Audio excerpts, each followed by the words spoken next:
there was a lot of problem with the boat. It was not stable enough, and it was too cramped, and the rudder system didn't work very well. It was too heavy. But on the other hand, there were many good things on the boat, like it was very directional stable, so I didn't need to use wind vane or autopilot or anything like that. I didn't use that before either, but this was exceptionally stable, you know. And I had a steering system with roofs going into the bunk, and from the bunk you could just adjust the course, you know. And the rigging with its two masts side by side worked very well. And the twin rudders that worked independent of each other, that you could use them as a brake, and that also worked very well. So it was a very good experience to make this voyage, and also, of course, very pleasant to be out at sea for 40 days here. And but this boat did have a very unhappy start. It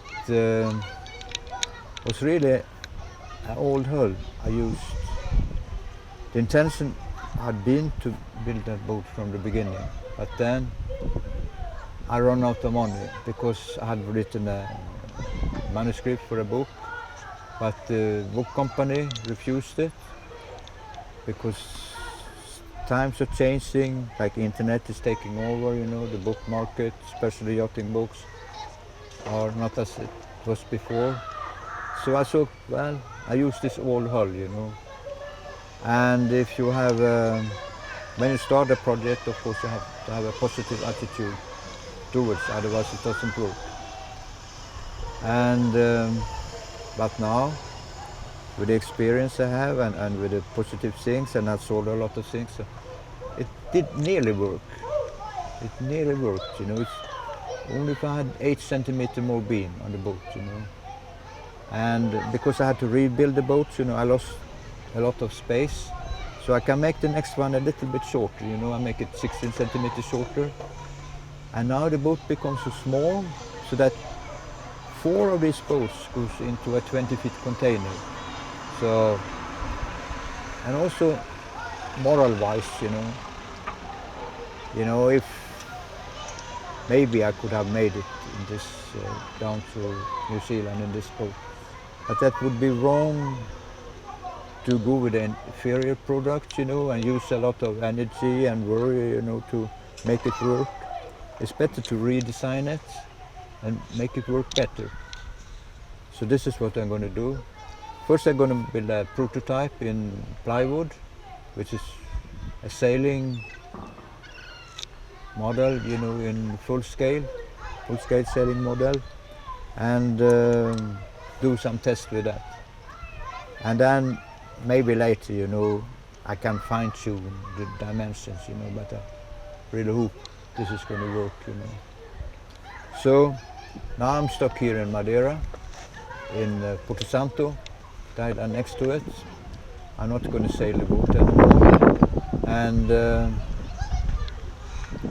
so I'm trying to transport the boat back to Sweden and to reuse, you know, some of those things like anchors, sails, you know, navigational equipment and things like that.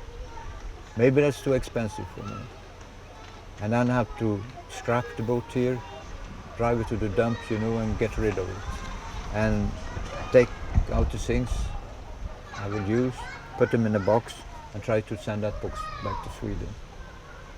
That may take some time, you know, because first, you know, you have to send out, you know, to transport companies to get a good offer, you know, and what the price will be. So I don't really know when I'll be back in Sweden and start working on the next thing.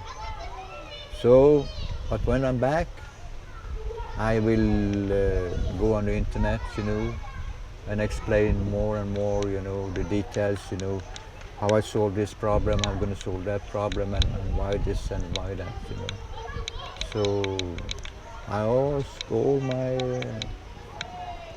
horses, you know, for patience, you know, and also I really very much like to thank everyone who've been giving contribution to this trip, and because I've been at sea, I haven't been able to thank them personally, and so I take this opportunity to thank those persons too.